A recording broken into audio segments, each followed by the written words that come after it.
Good afternoon, everyone.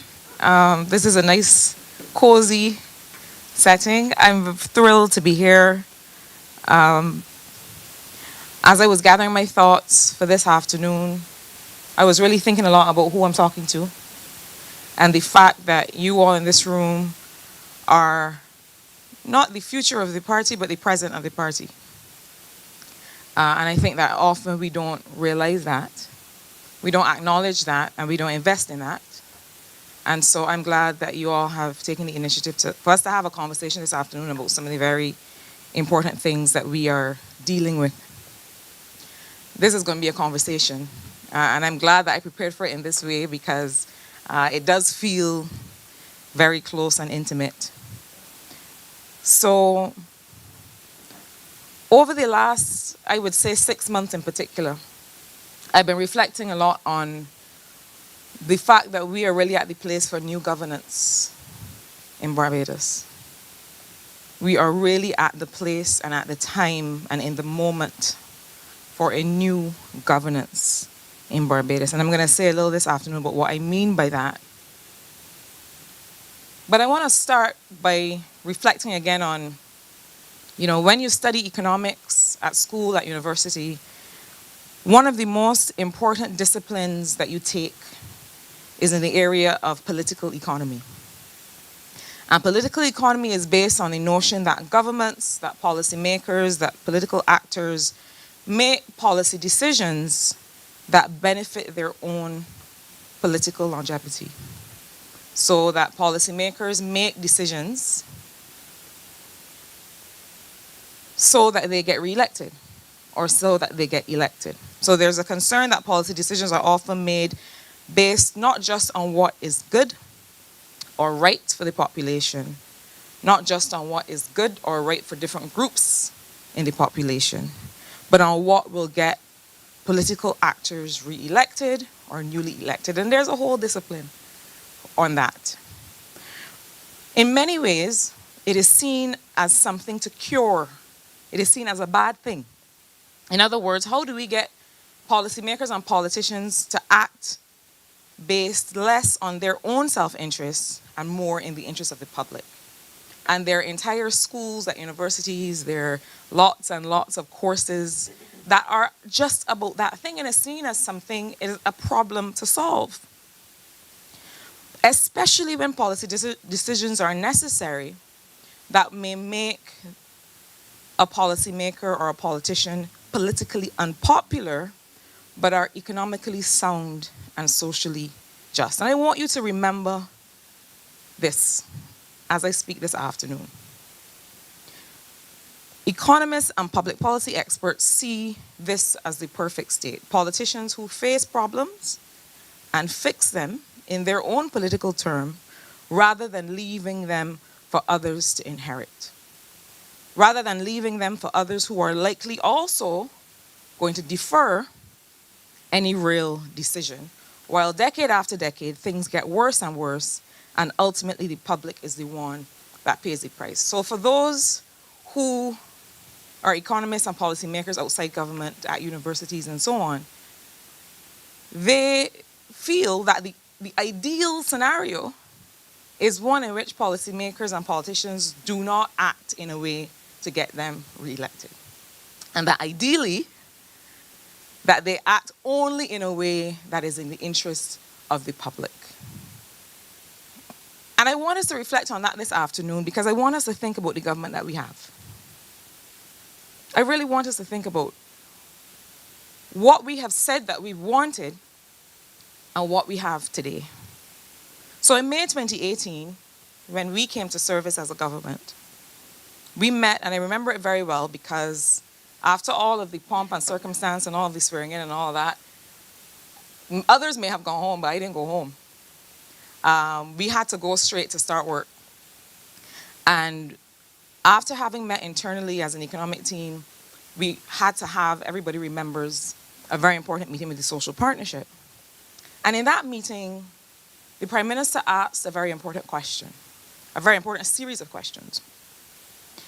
She asked that we agree on what was important to us as groups in this country, as private sector, as trade union movement, as government, as individuals, that we agree on whether we thought that saving the dollar was important, saving the currency peg, whether we thought that there was need for reform in certain government departments and what that would entail, and whether we thought that there was need for very important reform in state-owned enterprises and what that would entail. And that, for me, was a very important step to take.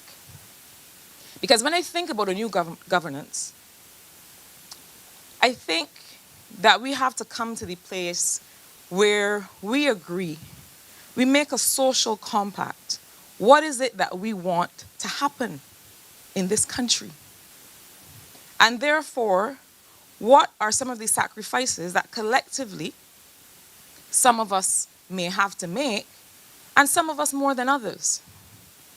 Now, that process, when we met with the social partnership in 2018, it signaled for me, and I'm talking to you this afternoon as Marsha Cattle, as someone who has been in this political service for 6 years, having come to service officially in 2018.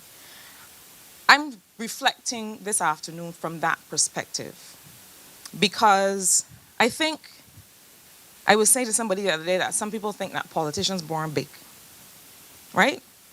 We come to this work with values and with ideals and with things that we want to get done on behalf of the people that we grew up next to in our communities.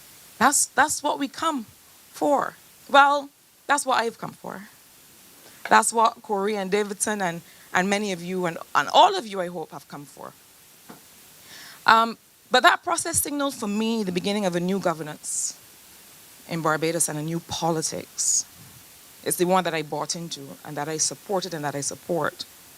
And it is apt that I'm talking with the young Barbados Labour Party today, because this is about us. I'm going to say us when I say young. This is about us and the kind of governance that we want to create. And I know, you will find that this generation, your generation, is less likely to remain stuck on the history of how we got here, and more likely to acknowledge it for its lessons and then turn immediately to solutions. So not that we don't have to understand how we got here. We do. How we got here is how I got here, because I was looking on at a situation that was frankly untenable. And I was looking on at a state of economic management that was appalling. And that is what brought me here. So it's not that we can forget, but I think that more and more, we as a Barbados Labour Party will find that young people in particular, including you, are more likely to reflect on the past and acknowledge it for its lessons and then say, what are the solutions? How do we face it? And how do we fix it? And from a political economy perspective, policymakers tell you that, the economists tell you that is ideally what you want. You want politicians who do that, because many politicians are not likely to do that if it is a difficult decision that is going to impact on their capacity to get re-elected. And I am going to come to that shortly. But I do think that having developed a new charter of Barbados, I do think that a part of that conversation has to be a social compact with each other. To understand or to agree on what is the role of the state and what is the set of responsibilities that it must fulfill, given the revenue that it collects on the one hand, the tools at its disposal to collect that revenue, and the expenditure commitments that it makes to the people. What do I mean by that? I think it is time for us to have broad agreement on what is it that a government must do, should do, with the revenue that it collects, it collects from people. What should it spend it on? What is the ordering of priorities, given that there is a fixed amount of revenue that it collects? And I think that conversation is important because, and it's the reason that I believe in sharing revenue information and sharing expenditure information and saying, listen, this is what I collected. This is what I have spent in the name of the people of Barbados because you have determined that education up to university level is important to us, that universal health care is important to us, that a road maintenance program, a road maintenance schedule that looks like this is important to us. But if we do these things, there are other things that we cannot do. And so how do we prioritize? We need a social compact that is that detailed. Not to say what every single expenditure is going to be, but to agree to say, listen, I think that the government should do these things, and these things I can handle myself as citizens of Barbados. I think it is the time to have that conversation and to understand that there can be no rights without responsibility. That as part of a social compact, we say, government, you are responsible for this. You're responsible for reporting to us on how you've done it. And we also have some responsibilities.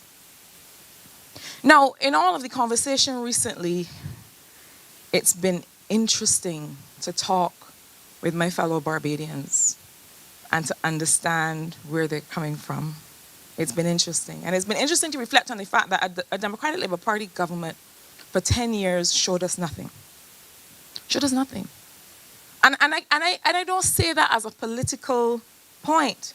I say that as a researcher who had to try and find information to make arguments and to do work, and it wasn't there. A Democratic Labour Party government showed this country very, very little in the way of information, in the way of evidence, in the way of truth. And then, when you discovered any evidence, asked you not to believe what was right in front of your eyes. That was my experience before I came to this work. It was what drove me to this work. This Barbados Labour Party government asks you to believe what is right in front of your eyes. We can't say that we want evidence and explanations, and then when we receive them in an objective way, don't accept them. We have to give space, and I remember saying this in a Grantley Adams Memorial Lecture 5 years ago now, that we have to open our minds for the possibility that people who come to political service are going to do the right thing. And when the right thing happens, we have to accept that it is the right thing. We can't take evidence that we ask for and then not believe what that evidence says. So this Barbados Labour Party government asks you to believe what is right in front of your eyes, and that is why, comrades, I took the position that I took with respect to the Auditor General's report. Because the government has to take the steps necessary to create trust. And I will say to you honestly that I never wanted to and never want to be associated with any of the behavior that caused me to come here. I never want to be associated with even vaguely with the kinds of habits of a previous administration that did not think it was their responsibility to come and account to the people of Barbados. And it is the reason why I would not have come here to speak with you today if there had been no response laid in Parliament to the Auditor General's report. Because I believe we have to have the courage of our convictions. But now that the response has been laid, what does it tell us? It tells us, for example, that we had an audit of a school meal center under the former Democratic Labour Party administration that was proposed to provide meals to 20 schools and was supposed to cater to emergency situations in the event of a national disaster. That was to have been constructed between August 2012 and January 2014 by a firm that was undisclosed. We don't know who got the contract.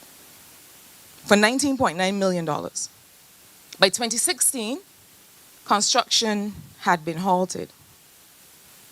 And a Barbados Labour Party government then decided that it was important to continue work on the center.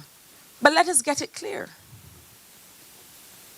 The Auditor General's report in many ways points out poor economic and financial management of resources from a previous administration that we decided to face and fix. Now, similarly, with respect to the whole issue of Clearwater Bay and the Four Seasons project, and I'm not going to spend a lot of time talking about this, but the fact that these actions, a series of actions taken between 2011 and 2016, where an advance given to settle a loan guarantee made in respect of the project was not properly appropriated, causing the asset or its value to be written off, which is the only accounting opportunity that you really have. Those actions were taken between 2011 and 2016 under a previous Democratic Labour Party administration. What am I saying? I am saying that yes, it is important, and I thank the leader of the Democratic Labour Party for pointing out why it's important for us to get answers on the failings of his party's administration. So, what is revealed by the Auditor General's report, in many ways, and in the most glaring ways, point to poor management from a previous DLP administration. It does not give me pleasure or pride to say that. And it does not suggest that the Director of Finance and Economic Affairs was not entirely correct to lay a response before Parliament, because a response was necessary. But in the response and in the report itself, we see that what we're talking about is a government today that is facing and fixing several of the mistakes of a previous administration. And we have to be clear on that. Because one does not want to have to keep pointing this out, but this is the evidence. And these are the facts. Now, the report also tells us, though, and the DFA's response also tells us, that even though we now have a Central Bank Amendment Act limiting its borrowing from government, we now have a Public Financial Management Act that has seen the establishment of a fiscal framework and a midterm expenditure review laid in Parliament, that many more systems are yet to be perfected. And I think that it is important that we not step back or run away from that reality. That a lot of the accounting discrepancies that we have seen over the last couple of years, as I've said before, come from the fact that there are systems that need to be improved. But I think we also have to realize that all of this reform cannot, with the best will in the world, cannot happen at once. But that there needs to be a timed plan for these reforms. And there needs to be the maturity of governance in a country like Barbados in 2022 to commit to these reforms even when they overlap or cross new administrations. I remember a Democratic Labour Party that wanted to repeal the Public Accounts Committee Act. Wanted to get rid of one of the key institutions we have in this country to account to the people of Barbados. And when I talk about a new governance in Barbados in 2022, I'm talking about a maturity of governance that sees us coming together. And just like we did in 2018, agree that there's certain reforms that are not about party, that there's certain reforms that are simply about accountability to the people of Barbados. I don't know how anybody can be in government and not appreciate that they are Bajans first. That if I don't tell the truth to you or to my constituents, it's myself that I'm lying to. And this is the kind of maturity that I want us to be able to see. I hope you will let me know how I'm doing, because I'm not at all paying attention to time. And that brings me to the matter of national insurance that I've also been reflecting on a lot. I don't think there's a Barbadian alive today, this afternoon, who has not been thinking about it and discussing it. But as I approach the topic, I want to encourage us to remember what I said at the start. The question of political economy. Doing the right thing today versus doing the hard thing. Or versus doing the easy thing, sorry. Doing the right thing versus doing the easy thing. doing the right thing today versus kicking the can down the road for my children and your children to inherit. And bearing in mind that economics tells us and public policy tells us that the ideal government that you want is one that makes a difficult decision even if it may affect its chances to get re-elected. You understand what that is? It seems to me that that is what this Barbados Labour Party government is doing. Making an extremely difficult decision to face a problem and fix it. A problem that has been kicked down the road for decades. But I think that just as we agreed in 2018 that we needed to keep the currency peg, just as we agreed based on a survey to what state-owned enterprises we needed to keep and which ones we didn't need, I think that the first step in this conversation has to be for us to agree that we need the national insurance scheme. I think that settling that, agreeing that, and having an honest conversation about what that means has to be the first step. Because I think that we have to realize that this is not just about pensions. National insurance scheme, first of all, if it is optional, if everybody doesn't contribute, it does not work because it means that the base is too narrow and that contributions increase for all of the rest of us. It is not just about pensions, it is about maternity benefits, it is about unemployment, it is about when you get sick. And so I think that the first part of that social compact would be for Barbadians to agree, if this is what we want, that this has to be a part of what the state is responsible for. But then what are the objective facts on national insurance? One is that social insurance models all over the world are broken. The model of social insurance all over the world is broken. It's broken because Barbados is not the only country with increased life expectancy and declining population. It is happening everywhere. The US, Europe, Latin America, and the Caribbean. I've been doing some reviews in particular of some of these schemes that are closer to home. Brazil, Argentina, and so on. And in those reviews, the economists who looked at those schemes said, young people today are supportive of senior citizens, but when these young people are old, there will be no one supportive of them. And that is just the problem. It is everywhere. So that is an objective fact. I don't have to come and tell you that. Anybody can go and read that for themselves. Another objective fact is that the NIS has an average return since it was established in 1967 of 5.8% on its investments. An average return of 5.8% on its investments. Now that is very difficult to get in a sustained way in any market.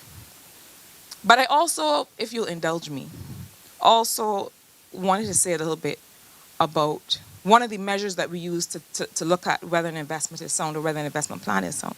And it's a Sharpe ratio developed by a man called William Sharpe. So a Sharpe ratio looks at the return on investment versus the risk of that investment. I know many in this room know what I'm talking about, more than me but less than 1 is considered bad, 1 to 1.99 is considered adequate or good, and from 2 to 2.99 is considered very good. Greater than 3 is considered excellent. So that the higher a fund's Sharpe ratio, the better its returns have been relative to the amount of risk taken. Now, the amount of risk taken is important because you can get high returns, but I'm not sure that the people of Barbados want this high level of speculation and risk taking with respect to their resources. And so the NIS has had a Sharpe ratio of 2.06, which is in the category of very good, which means that the return on investments made has been very good compared to the risk of those investments. The problem that the NIS has today, and it is sometimes difficult to separate the roles that people play, but I say this as an economist who has been looking at this pension question. The problem that the NIS has today is not an investment problem. the returns on NIS investment have been high, and the rate of return versus the risk of the investments is sound. The problem that the NIS has today is the problem that every social insurance scheme that is set up in this way has all over the world, which is that we have increased life expectancy and a declining population. In 2003, pension reform was undertaken in Barbados. In 2012, 2014, 2016, report after report cautioned Barbados that steps needed to be taken urgently to be able to maintain and to strengthen the sustainability of the fund and of the scheme. This is not a 2018 problem. It is not a 2022 problem. It is a 2022 solution that this Barbados Labour Party government has decided to face and to fix and to take. And I want us to understand when we get the government that we have been asking for, be careful what you wish for. Because if you want a government that is going to take difficult decisions, even if it means it may not be re-elected, Corey and Davidson are looking at you. Even if it means it may not be re-elected. But that is the government that every country in the world prays to have. But I want to turn quickly then, because I know that once what I've just said gets out, even though these are objective facts, there is going to be a response. But let's turn then to the solutions. In my estimation, the first solution is compliance. It has to be a compliance-first approach to the National Insurance Scheme. And when I talk compliance, I think that we know that there are large companies and companies that do well that either collect national insurance contributions and don't pay them in, or don't collect them. And I think that we have to start there with this compliance issue. I also think that the NIS has to create value and increase efficiency in the speed of benefit payments, access to clients' own information, and it has to stay current on audits. And this is a whole part of the question of building trust. But I don't think that we can look at NIS reform if we're not talking about a scheme that creates and increases value, the value that all of us get. And looking around the region, you know, there are countries in the Eastern Caribbean that pay out benefits in 48 hours. Our national insurance scheme has to get there, because I do not think that we can propose to the people of Barbados some of these reforms that are on the table if we do not also show how we are increasing efficiency, cutting the time of benefit payments. People need benefits today. That is why they are there. And I think the NIS has to commit to improving these times and to creating value for people if we are to take forward these reforms. Because you can't ask people to sacrifice more for nothing or for the same suboptimal value that they're getting today. Importantly, I feel very strongly about this one, and it was clear to us during COVID that the NIS has to align the benefits that people get who are employed by firms and the benefits that self-employed people get. They have to be aligned. They have to be the same. And we saw this during COVID. We created, when I was a part of the government before, a self-employed benefit that allowed self-employed people during COVID who would ordinarily not have qualified to be able to get a benefit. And I dare say that that saved a lot of families, and that helped people to be able to keep their head above water in circumstances where they didn't know how they were going to. And the lesson that we learned from that was that that self-employment benefit had to remain. We couldn't get rid of it after COVID because we saw that it was important. And I think that if we are going to have a reform of the NIS system, there has to be perfect alignment between what we would call a standard employee benefit and self-employed benefits. There also has to be flexibility in the timing of how the self-employed are able to make their contributions. And when we say self-employed, a lot of the time we think that we are talking about a certain category. There are lawyers and economists and accountants and other professional categories that are self-employed. And one of the things that those of us who are self-employed know, I say those of us because you're all self-employed here, Corey and Davidson. But those of us who are self-employed know that we can't always predict when we will make income. So there has to be flexibility in allowing contributions to be paid in a way that does not destabilize the certainty of the fund itself or the scheme itself, but then allows people to have that flexibility based on how they receive income. Even though the problems with the NIS are not as a result of poor investment, I do believe that we have to look at the investment policy. Because what I actually think is happening is that we're missing an opportunity for higher returns because the investments that we currently have are concentrated in perhaps not the highest bearing kinds of investments, interest bearing kinds of investments. And I think that when we start to look at those reforms, having an investment policy that has controls, yes, that has high levels of accountability, yes, but also is able to be more varied, that is something that I would encourage the government to consider. What I'm about to say may lose me some friends, but that's all right. I think we have to look at a more progressive national insurance scheme. What that means is higher levels of contributions from the wealthy with no increase in benefit. I'm going to repeat that. Higher levels of contributions from the wealthy, and I use the word wealthy. It's not a word that economists like to use.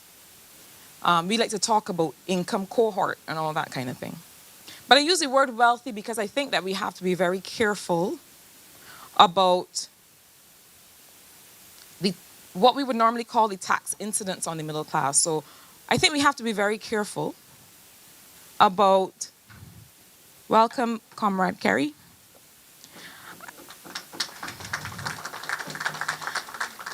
I think we have to be very careful about this notion of which category in Barbados can bear more. And I think that the world over, increasingly, we're realizing that we have to talk about the wealthy. Because when we set these thresholds for higher contributions too low, then we have an issue with a middle class that is vulnerable and that is about to become poor. And I'm going to get to that in 2 minutes at the end of my presentation. But yes, higher levels of contributions from the wealthy, and how we define wealthy is going to be important, with no increase in benefit. And I have said it 3 times now, because I stand by it. I stand by it. I don't know if it is a recommendation that the government will take, but I think that the NIS scheme contribution system has to start to more closely align with our progressive tax system. If this makes sense to me. And so I am interested to hear what the responses will be like. I've also been looking at the idea of the disability benefit for those who are declared medically unfit to work. And the fact that in many cases, I shouldn't say many cases, because this is anecdotal evidence that I have, but it seems to me that there are cases where people are able to do other kinds of work, and that they, in fact, can continue to contribute and to work, just not in the kind of work or the field from which they were medically retired. And this is important to me in particular because there are others, I feel, with disabilities that mean they can never work. And those people and their carers who need additional support are left out. So I think that there's some right sizing to be done there, even in terms of the definitions of disability in the National Insurance Scheme. I have a young constituent who lives with autism and is told, I mean, he's only now come of age, but I've known him all along as a minor, and who was told, disability benefit would have to be, you would have to be blind or deaf.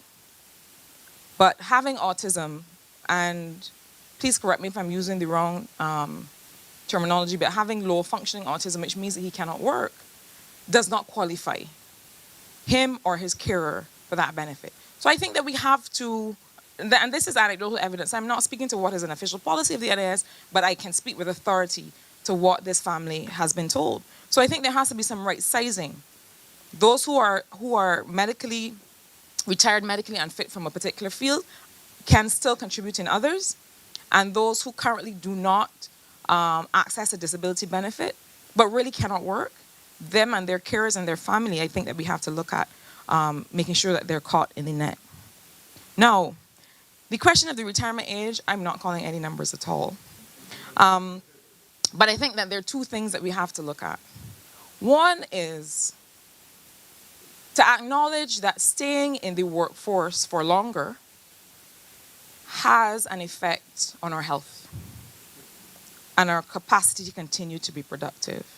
And we can't have a conversation about staying in the workforce for longer without a conversation about healthcare financing, and also the idea of what we call health compliance rewards. When I say health compliance rewards, I mean if people are taking care of themselves and exercising and eating well and following the treatment protocol that they've been given by the polyclinic, then there should be some reward, some financial reward, some benefit that they get, so that we don't have to then have that financial expenditure on the other side in terms of treatment, because it will always be more. And many of us experience that. You know, we've lived in other places. We have an insurance policy. We sign up for the gym, and immediately the premium falls. I think this kind of approach to rewarding responsible behavior is also going to mean that we have a higher capacity to take care of people if it is that they have to work longer. I also think the question of healthcare financing is important. That is a conversation for another time, but I am aware that, that the government is looking very seriously again at being able to understand and structure healthcare financing well. But to me, that is also part of the social compact conversation. What is it in the way of healthcare that we believe we can reasonably expect? And what is our own responsibility in that compact to take care of ourselves and to be able to take ownership of our own health? And finally, in terms of the considerations in the NIS solutions, the question of work interruption between the ages of 55 and 65 bothers me. I meet a lot of people who have left their previous employment at these ages. So we're talking now about a prolonged working age. But if I'm working, sorry for calling names, but this is what comes to me. If I'm working at Purity, and probably shouldn't have used Purity talking about health, but if I'm working at Purity and I leave at 55, no, I'm still in prime working age according to any new characterization. What is the potential, being real and practical, of being employed by a new company at the age of 55, 60, 62? We really have to consider that seriously.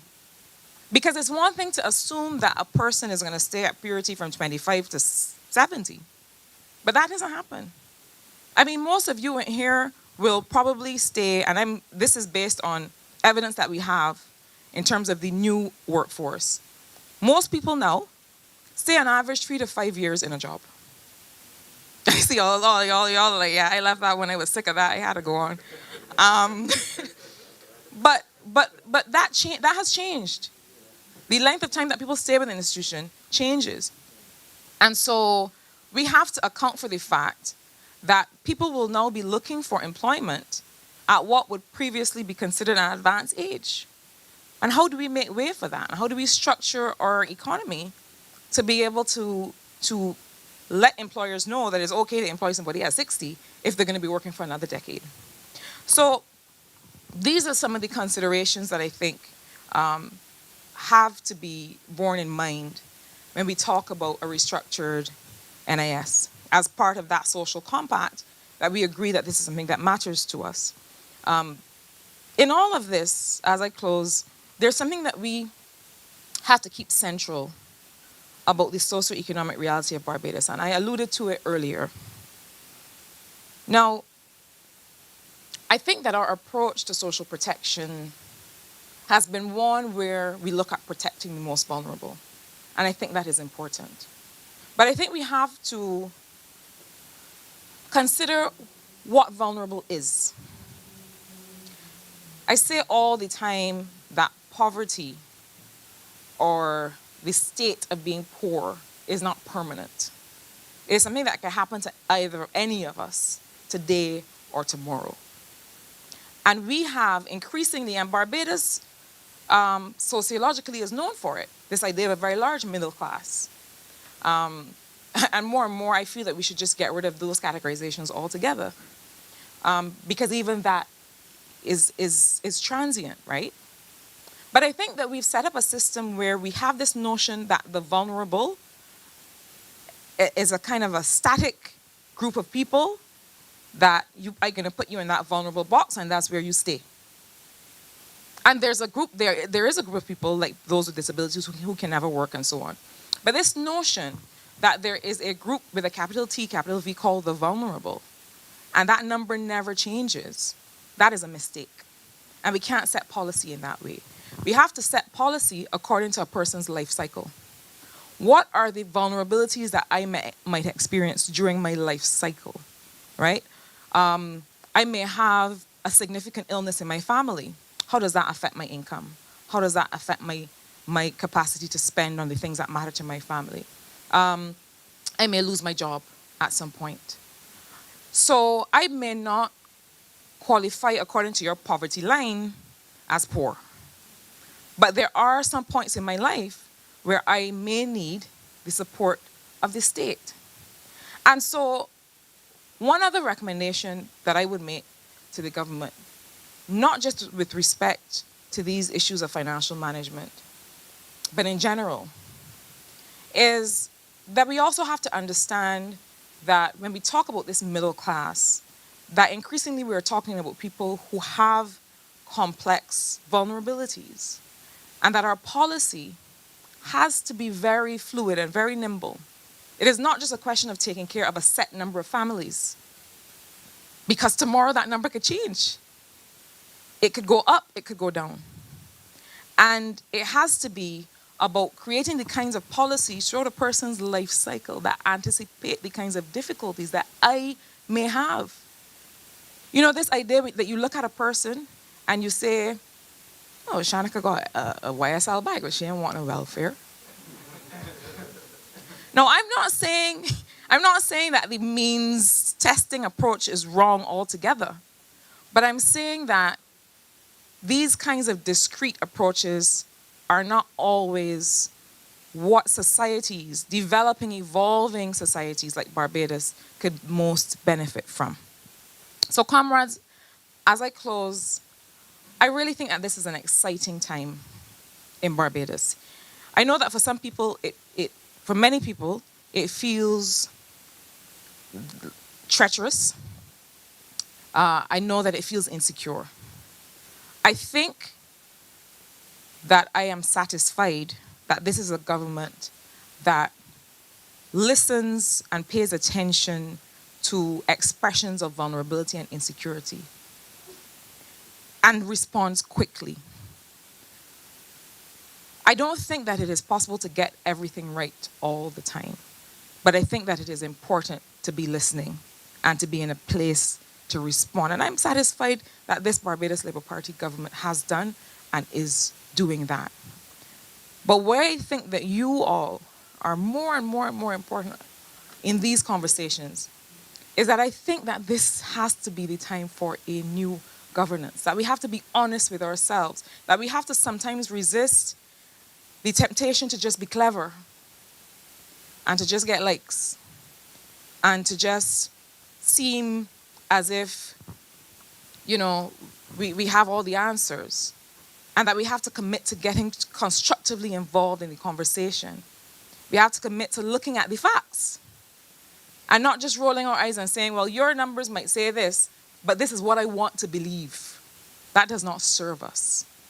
I commit that wherever I see a policy that is suggested that I believe, based on what I think I can contribute, does not serve the people of Barbados, that I will always say that.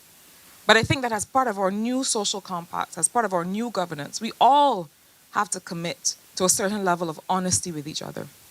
That when we see something that suggests that the government is doing the right thing, that we acknowledge that.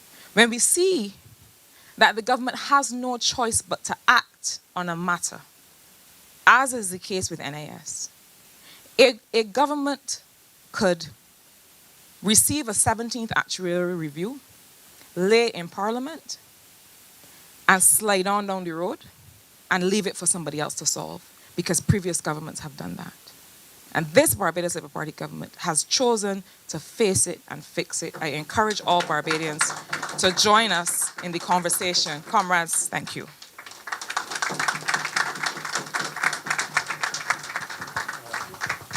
All right, before you escape, Marcia, do we have any questions for Marcia before we move on?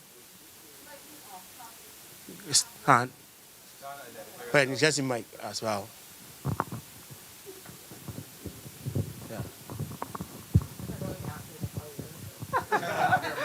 Evening, everyone. So I've been watching the news a lot. As an IR student, we have to keep up with the news. So I've seen that in America, they've reported their second quarter economic downturn. Bank of England, they're saying that they want to raise the interest rates in order to help with inflation. How do you see Barbados, well, our economy, that's heavily dependent on tourism, trying to navigate those waters and trying to run the parallels along with COVID and all the other issues that we have coming along? Oh, that's just that small matter.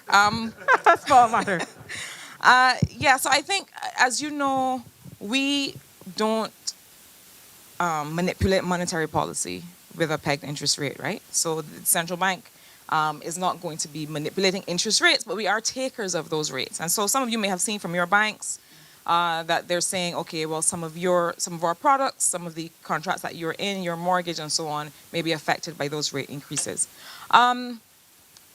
I think the question of how do I see us navigating those waters? I mean, I think that in a country the size of Barbados, we've already begun, right? I think the cap on the cost of fuel is one of the measures that is meant to address that. I think the compact with the social partnership that has agreed to a basket of goods that will not increase has started to address that. So I think that you'll find in small economies like this, governments will and should take some very targeted measures to be able to get us through the rough time. It is always a mistake to make a permanent policy change in response to a temporary issue, right? That is always a mistake. And so I think that for example, completely changing the tax regime, as some have suggested, in order to address transient or transitory changes in prices, I have never been a proponent of that, because the problem is going to pass and then you're going to be left with a system that does not work for your economic structure.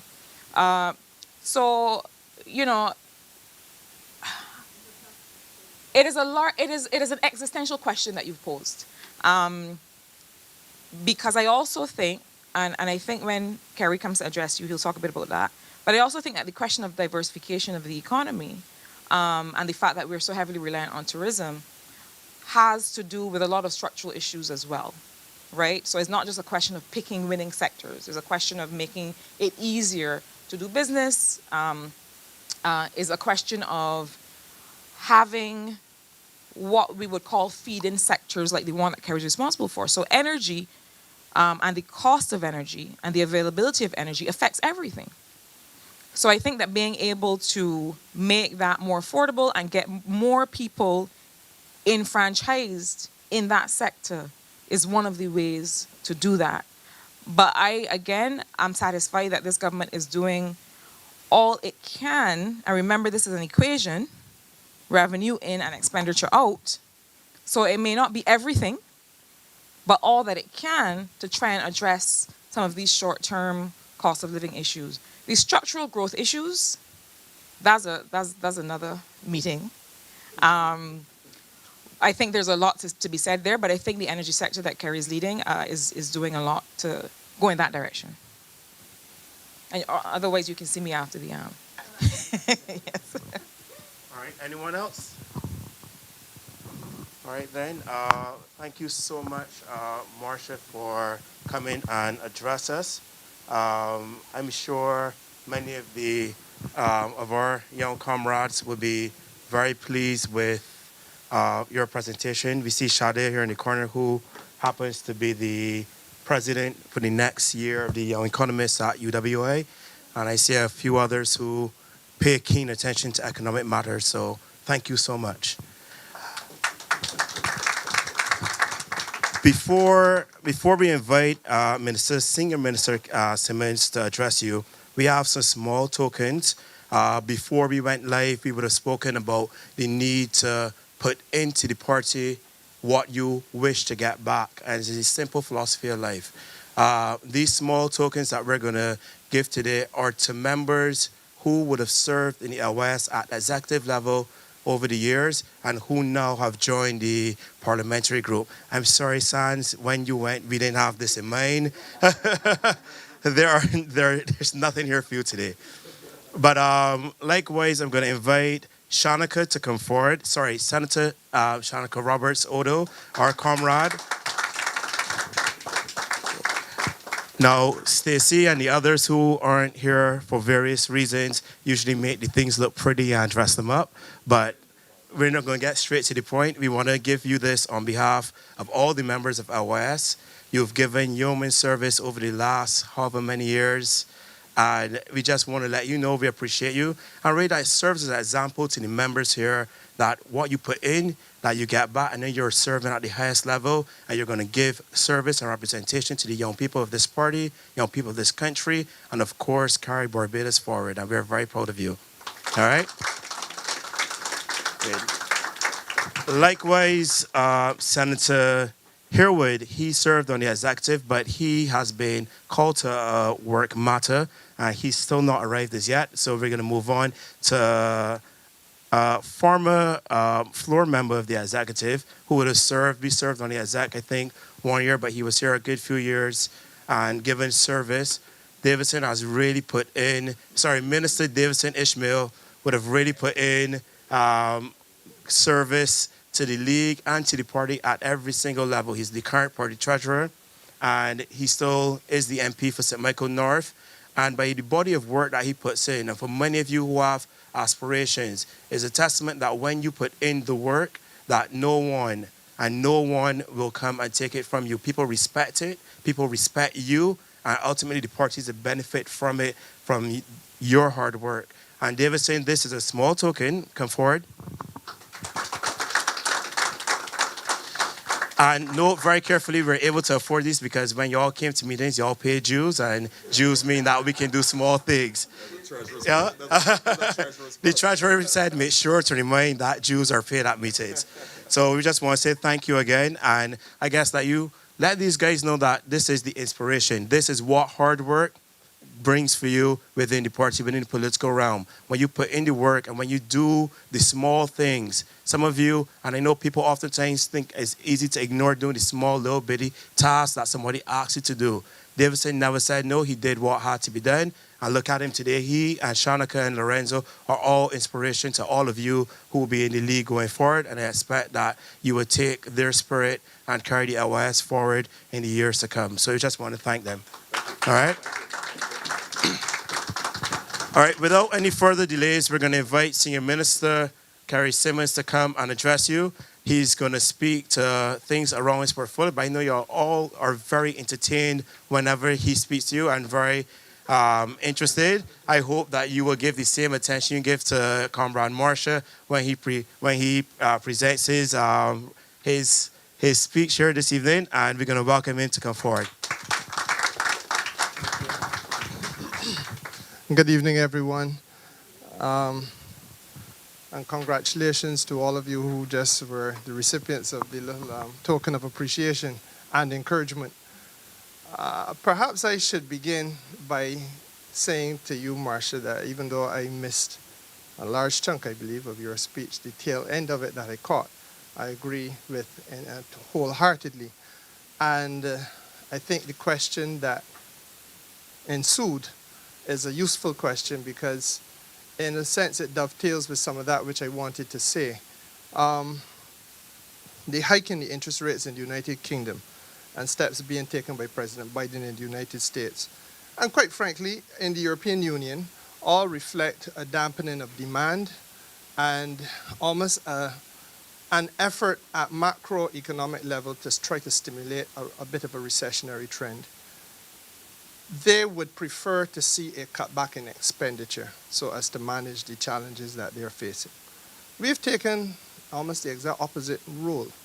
We have decided to intervene and to shield the Barbadian consumer as best as is possible, being very cognizant of the fact that it was only maybe a year or so ago, year and a half, that Marsha would have been pointing out to this country that the protection we offered to Barbadians by way of NIS support, 40% of the role of the NIS would have been either unemployed or needing severance payments assistance, and we paid out $150 million in order to shield Barbadians in the context of COVID. And as though that were not enough, we then had to stimulate economic activity, which was completely unplanned. So you have the ASH workers program, the school monitors, etc. Again, in an effort to shield Barbadians from the scourge and the ravages of the pandemic. And in March of this year, the Prime Minister again intervened at the petrol pump. People forget that, and capped diesel and gasoline VAT. Again, in an effort to shield the Barbadian public. And we took the value-added tax off of a number of essential items, again, in the effort to shield Barbadian public, so that prices of those things which are essentials in a basket of goods would have come down. And as recently as maybe a month or two ago, we would then have again intervened with regard to the 47 essential items that we identified and in the compact between government and the social partnership, especially in the commercial sector, so that the chicken and the hot chocolate and all the other range of things that were identified would have been the beneficiary of a 15% reduced markup, or a markup rather limited to only 12 to 15% on any of those 47 items, in circumstances where some of the markups, quite frankly, go as high as 30% or more. So the point I want to make is that though you're going to hear a lot of the noise of the critics, this is really a point in time when the Labour Party has to take stock of the significant efforts that have been made. I do not know, frankly, colleagues, of anywhere in the Caribbean that I could say there's a social security fund that has paid out $150 million in the space of 12 months as a result of protecting people from COVID. And it becomes tempting sometimes to get engaged with the noise that you hear. And there's going to be a lot more of that noise because obviously this is a challenging time for the other people. And I don't think that it is a sensible thing. Well, let me put it this way. I do not know of any sensible and sane people who stand by the wayside and pick up large rocks and throw them into empty mango trees. So we might be best advised not to get too caught up in what the other people are saying, but I do think that Marsha is right, that there is a time for constructive and collective engagement on the issues. And that is really where we need to be. I feel that the atmospheric noise, you listen to the call-in program, sometimes it is predictable. As soon as you hear a voice, you know the caterwauling that will follow. It is designed to unnerve our supporters. But now is not the time to go wobbly at the knees, because this government has been able, as I just very briefly outlined to you, to do things really that Great Britain is struggling to do things that the United States is struggling to do. To intervene in a way that we have intervened is something that has exceeded the capacity of many of the developed world. And frankly speaking, it is something that we should be proud about. Now, I was asked the other day by a journalist about this vexing question of the price of petrol in Barbados. And I pointed out that it is perhaps, and maybe I'm too blunt, I concede that. But I point out that it is a little bit pointless just to look at a petrol price without also looking at the context, socially and economically, within which that price is located. Because if I look at a price in Munich, Germany, in a country where there's no intervention taking place at all to shield the consumer, but at the same time I'm seeing a price in Bridgetown, Barbados, in the context where children at summer camp are being given lunch by the government's intervention, in the context where in Barbados there are little children's parents today who were in Bridgetown shopping and buying the school uniforms at the same price as they were being sold in 2018 and 2019 because of the intervention of the Prime Minister of Barbados. There are people who were in the supermarket today buying groceries, or that 47 specified items in that basket, at prices where the reduction on the markup has in fact been held and maintained since the 1st of August. And those are the interventions which therefore, in fact, quite frankly, we could go on. There are children who are going to go into university next week or week after next. And they don't have to be looking to foot the bill at UWI, again, because of an intervention on this government's part. And it is very often very easy for people to forget that those interventions are part of a social and economic context and an economic construct, of which, yes, petrol prices are but a part. But he or she who drives that motor vehicle also has to function within a wider society and economy where there are advantages that are distinctly clear for me to see, and I think for you to see as well, that transcend easily any of the other set of circumstances that are to be found in many other parts of the world. Now, I'm a terrible person for saying that, and that you should give thanks. But I can only restate that which I know. And I must tell you that I think it is important for Barbadians to be true to themselves. As I said, I don't feel that we should get too sidetracked by the noise, the atmospheric noise. Colleagues, frankly, after 61 electoral defeats,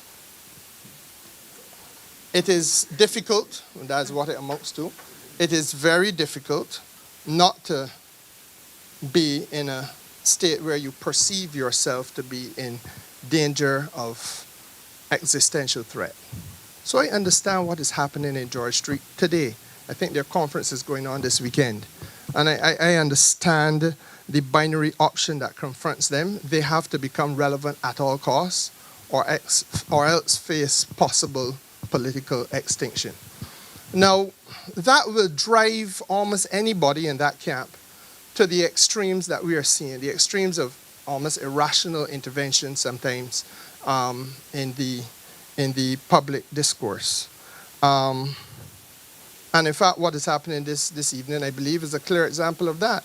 Steve Blackett would have you believe that 300 members have joined the party, 300 new members they proclaim, but they are only going to have 20 who are inducted.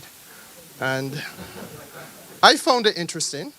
I found the juxtaposition to say the two things at the same time, to me, was very unwise. But I believe that if you're going to be arithmetical about it, you will realize that that means that 94% of those new inductees, if they are real, have voted already with their feet and are not associating themselves with their new leader. And if there's ever a vote of no confidence in a new leader, it is that 94% of the people who come in under him are not going to be there to be inducted at his highest moment or his first time facing the public. But that is their affair. And what I think we have to do is exactly what Marsha has been encouraging you to do, to engage ourselves in some constructive discussion about the future of Barbados. And more specifically, I wanted to look at what is the question, what is the issue that confronts us now, I think most importantly. And that is that there is a degree of uncertainty in this economic climate. It is a level of uncertainty that is born not by necessarily things going wrong here, but by a lot of factors that are imported here and that we have to contend with. And the energy situation is but one of them. The Prime Minister constantly reminds us that climate change is another one of them. And we can go on and on. And the truth is that through it all, from day one, we had a clear, if you remember our first manifesto in 2018, we laid it out clearly for the country. First thing is that if we became government, there would have to be a mission-critical agenda because we could not do the things we needed to do without getting the house cleaned first. And that mission-critical agenda, you know it as well as I do, it began with the folks in finance trying to get the debt situation resolved. Then they had to resolve, rebuild the foreign exchange reserves. And then we had to get around to the essentials that allow an economy to work. You need to have public transportation. That meant you need to have buses. You needed to have a sewage system that functioned. We needed also to have garbage being collected. And we can go on and on. And I don't really want to use the few minutes I speak to you on this evening on that matter. What I want to do is to come to the next step, which is the transformative agenda. And Marsha then would have been in cabinet, and she would tell you that every Thursday, then until now, there is a part of the cabinet agenda which speaks to the transformational agenda of the government. Now, I served in cabinet under Owen Arthur. I am aware of what cabinet papers used to look like before. It was the first time ever that this issue had been placed on the cabinet agenda. And why? Because we colleagues have I think a fundamental task which has been set before us by way of a mandate that is unprecedented and that was repeated. So when I hear the noise, I like to remind people we are only 6 months after a general election in which a mandate of historic proportions has been repeated. I don't think the people of Barbados are being understood by some of the critics. We've been given work to do, and 6 months later is very early in the day for the delivery of that work schedule. And I want us to be mindful of that. And in the transformative agenda, we are looking at some fundamentals. We got to build the economy or rebuild the economy so as to make it as competitive as possible. At the same time, it has to be as fair and transparent as is possible. And there has to be equality of opportunity. That is equality of opportunity. And let us be very candid about some of the inequalities in Barbados. We like to sweep under the rug the glaring fact that this country has been exceptionally oppressive for people who were born into lower socioeconomic circumstances. It has been equally oppressive for people who are part of a physically or mentally disabled community. It is equally oppressive, in many instances, has been for females. And it has been even more oppressive, in many cases, for those people who are not born to a skin complexion that is of a lighter hue. Now, boy, I don't like to hear you say these things, but these are truisms. And the Barbados of tomorrow cannot continue to be laboring under those difficulties because in any one of those classes of distinction that I have outlined to you, there is an element of disadvantage to the people who have to function in that socio-economic setting when we all know that they're facing tremendous prejudice, but collectively we choose to turn our back and say, well, that don't concern me, that concerns Shanika because she's a woman. That don't concern me because my complexion is a little bit lighter than his because he's darker than me. That don't concern me for whatever other reason. It can't work that way. And for me, I think that the new economy, if you will, is going to have to take on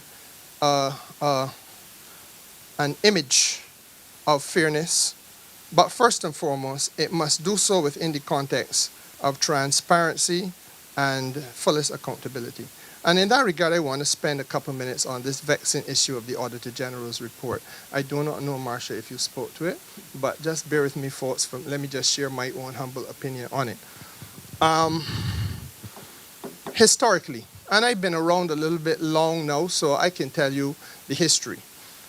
There have been successive Auditor General's reports, and I think the country owes a debt of gratitude, not just to Lee Trotman, the current incumbent in the office, but to all of its Auditor Generals, because they have painted a picture of some of the problems which are common to a large number of post-colonial developing societies.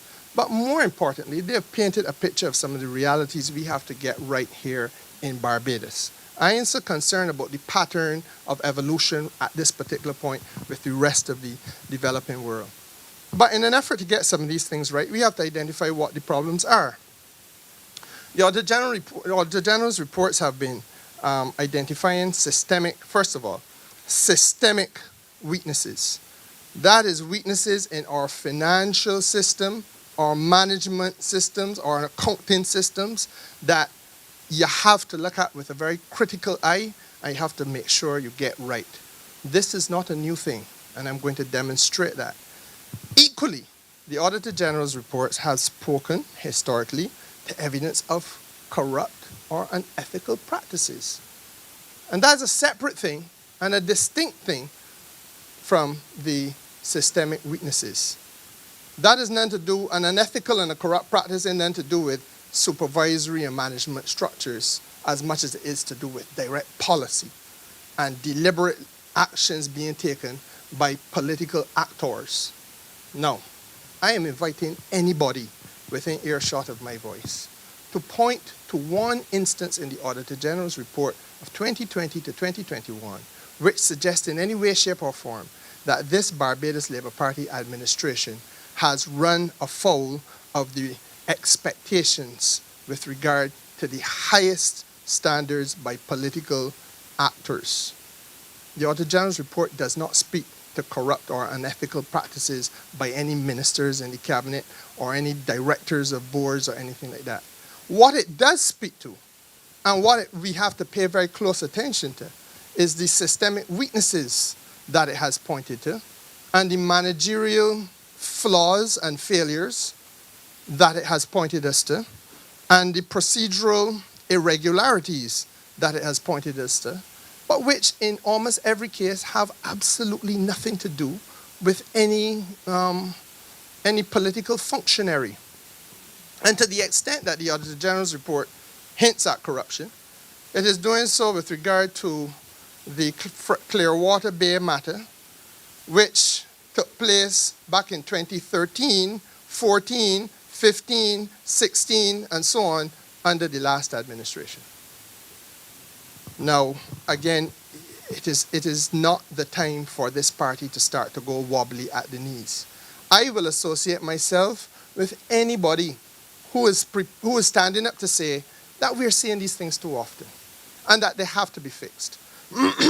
Let me be the first to point out to you that for the first time in the history of this country, however, we have an administration which has not only recognized what's in the Auditor General's report, but has compiled updated responses out of flowing from an investigation into the things said by the Auditor General, and has published those responses on the basis of the outcome of that investigation. In other words, for the first time in the history of Barbados, there is a government that has responded to the Auditor General's report by saying this is what has taken place on the basis of our investigation. This is what we intend to do. Never happened before. The second thing I want to say to you is that it is important now that we don't just talk the talk, but that we walk the walk. And to understand it properly, I have taken some time not just to come in here and give you a speech, but to come in here and share with you some factual evidence as to how the distinctions are to be drawn and can be drawn by, from this Auditor General's report on what we have seen in other cases. In 2012, there was a Barbados Water Authority special audit. That audit pointed to systemic issues. And I'm going to give you an example of them. Now, as I said to you, the systemic issues have plagued this country from day one. And that goes back as far, when I say day one, I don't mean 2018 or none, so I mean from the time we were an independent Barbados. We have had challenges with our public administration system. This is nothing new, but it has to be corrected. And successive administrations have sat on this matter, as Marcia said with the NIS. This is what, the 7th actuarial review? 17th. And every time, just push it in a drawer. Somebody's going to deal with it.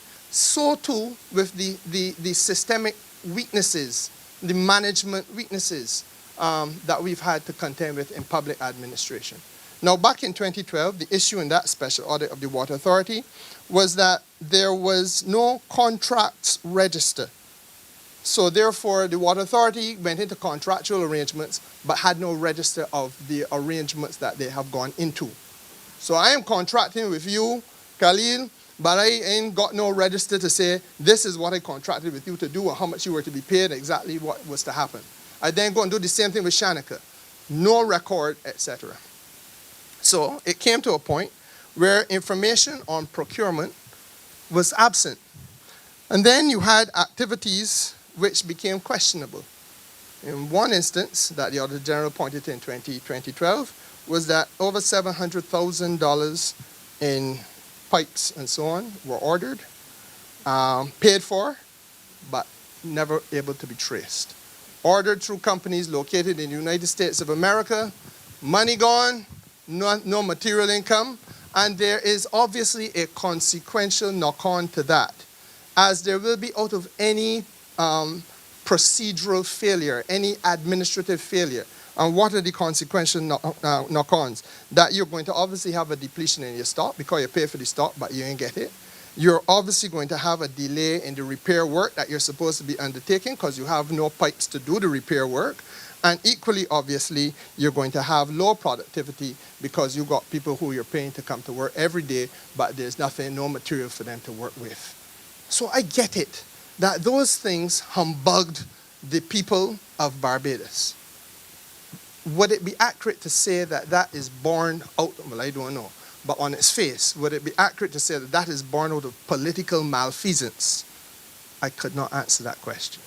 But it seems to me that on its face, we have a clear-cut case there of administrative weaknesses. Because if you had the contracts register in place, you would know who you're giving contracts to, what they're supposed to do. You're able to have a proper procurement procedure, and you're able to follow, dot your I's as you go through the paper trail. So the Auditor General highlighted that. Now that issue is very similar to some of the issues that we have had to contend with in our 2020 report.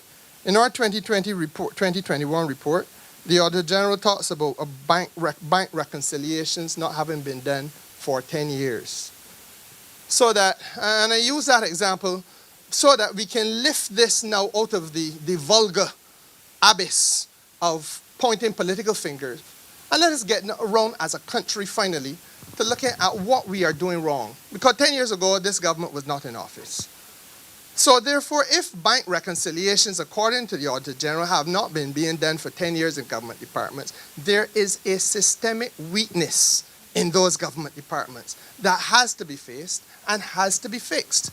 That is not a political thing because two administrations have changed. What has happened, however, is that there is obviously a failure in procedures, a failure in management oversight, a failure in systems.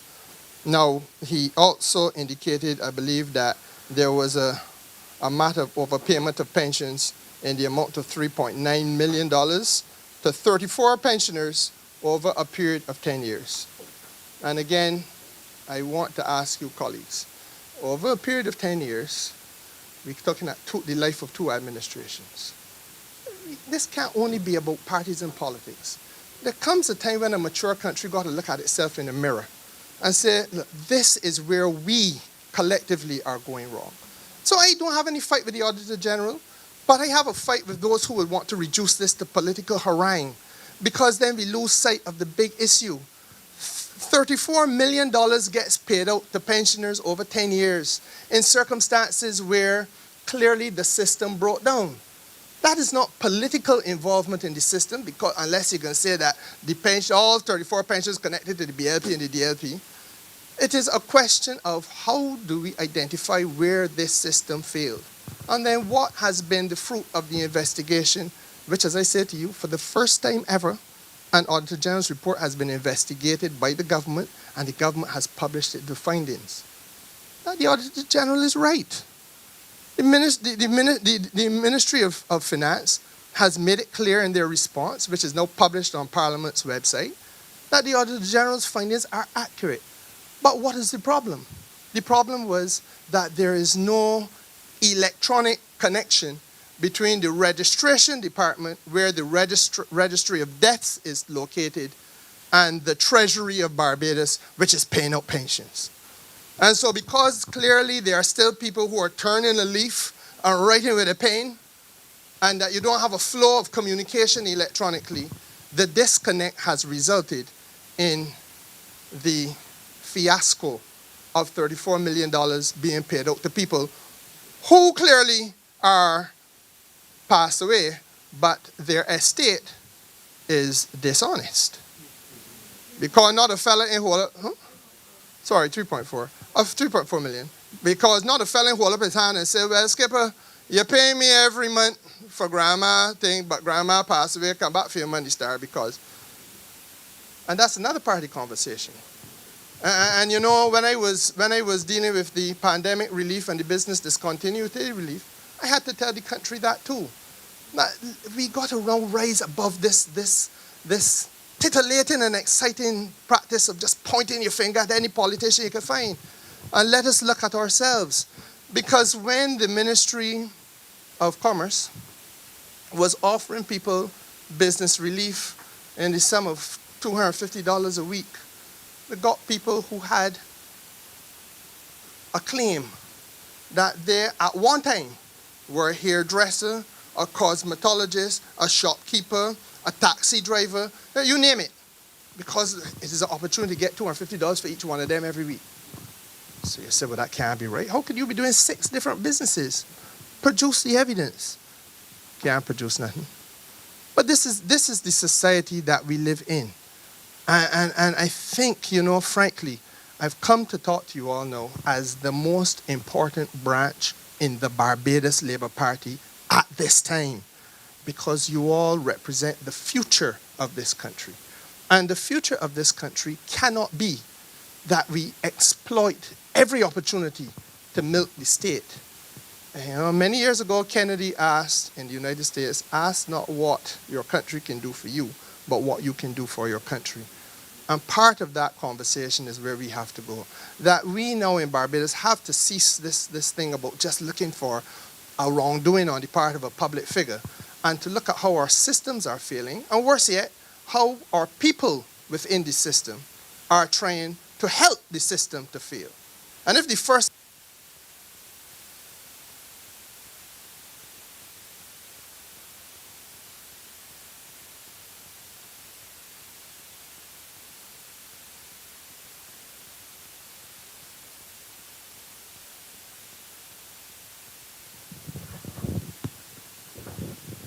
Thank you. So I wanted to draw a distinction between that type of challenge and the challenge that was humbugging this country back in 2018, that you're not finding any replica of in the Auditor General's report of 2020 and 2021. Back in 2015, for example, the same water authority had a situation in which the Auditor General pointed out that there was a headquarters being built. Do you remember that? And that headquarters, 15 months before the agreement was signed and 8 days after negotiations on the single bid began, a memorandum of understanding was drawn up and executed. And the memorandum of understanding 15 months before the agreement was signed and 8 days after negotiations began. So the negotiations are live. But this is what the memorandum of understanding is saying, that you're granting the contractor exclusive rights to the project. You are granting the contractor the right to commence as soon as is possible. And that you are mobilizing the contractor with $5 million, even though it is a public-private partnership agreement, and the norm in Barbados has always been that you mobilize yourself. You can mobilize yourself because you have proven on the merits that you can or should have been awarded the contract. Effectively, the Water Authority locked itself into doing business with that particular contractor, even before the negotiations on the merits of the bid were completed. Now that raises a different type of thing. That is not a systemic failure. And I want the members of the press to understand this. It's not a systemic failure. That is policy. That is a policy intervention that said I can put a memorandum of understanding in place. And the memorandum of understanding is going to grant certain rights to certain people. That has nothing to do with the system.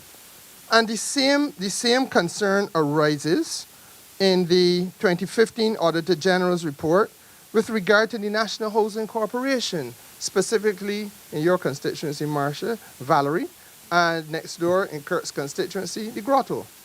And let me refresh your memories on that, because I said I went and did the research for you. Because I want for all of our members now not to become numbed by the noise, but to be able to respond seriously and sensibly to what is being said out there. Because there's a distinction to be drawn between a systemic weakness and an administrative problem and a policy intervention of a deliberate type designed to bring about an, at best, an unethical result. Now, what happened at the Grotto? That the National Housing Corporation Board was completely bypassed and contracts were awarded by the Cabinet of Barbados without any technical or financial review being done. That is not a systemic weakness. That is not identifying a problem with the management system. That is Cabinet intervening as the highest decision-making body in the land outside of the Parliament and saying this is who we're going to give a contractor. There is a difference. That type of behavior is not evidenced in the Auditor General's report of this year. And that's the point I want to make to you. So that when the noises start out there, the atmospheric noise, you have to tell people, but hold your horses though. Because what you're talking about ain't got nothing, can't even begin to compare with what the country voted 61-0 to change. Worse yet, in that same Auditor General's report, the Auditor General points to the fact that the Permanent Secretary of the Ministry of Housing sought to get explanation by way of a breakdown of the cost to overrun about $20 million on one of those projects, and was denied access. Now here's the Chief Financial Officer, Chief Accounting Officer of a ministry, the Permanent Secretary, being denied access to the breakdown. Nothing showing in this Auditor General's report. And that is not a systemic weakness. That is a deliberate policy intervention that says the Permanent Secretary ain't getting the breakdown that he called for, despite the fact that he is well within his rights. My Permanent Secretary is the Chief Financial Officer of my ministry, the Chief Accounting Officer of the ministry. Jefferson's Permanent Secretary, same thing. Davidson, sorry. Marshall, yours, same thing. But we have a set of circumstances in 2015 where this type of behavior was going unbridled. Now, I take my time to go through that there with you. And perhaps, as I said, so my memory, I just jogged my own memory. There was, at that time at the Water Authority, there was a post not known to law, not to be found anywhere within the legislation of Barbados relating to the Barbados Water Authority, called Executive Chairman. Now, if you go in the law, you find an executive chairman. But the Democratic Labour Party put an executive chairman in place and paid him a salary without the law reflecting such an office. Now, this is what the Auditor General quite legitimately complained about. And I must tell you, again, that is not a systemic failure. That is a deliberate policy decision taken by a former Prime Minister of the country, no less, because a minister can't just say you can do it. Prime Minister would have to sanction it. Cabinet would have to sanction it. I say so in the presence of a former cabinet minister and a present cabinet minister. Those things don't just happen, but that is what took place. And when the Auditor General in those reports speaks to those infelicities and, quite frankly, atrocities, a distinction is to be drawn between that type of conduct and that which you are seeing in 2021, which has nothing whatsoever to do with a political intervention or political involvement. It is dealing with a system that is obviously decrepit, obviously very flawed, and badly in need of revision and upgrading. And from day one, this has been part of the transformative agenda of the government of Barbados, that we recognize that we had to fix some of these things. And as you've heard the Prime Minister say, you have to look at the systems, you have to deconstruct them, you have to reconstruct them, and you have to make them fit for purpose. And systems designed, unfortunately, back in the colonial days, the 1960s, really and truly are not necessarily fit for purpose in 2022. And that has been part of the difficulty that we are trying to fix. That systemic improvement. Now, it perhaps gets difficult for people to buy that argument because we're talking about the public's money. And I get that. But I am never going to go wobbly at the knees in defense of this administration. So let me give you, you're gonna work. Thank you. Let me give you the example, or an example of what probably, thank you, an example of what probably is easier to digest if you come out with the realm of money. Bad system. The National Housing Corporation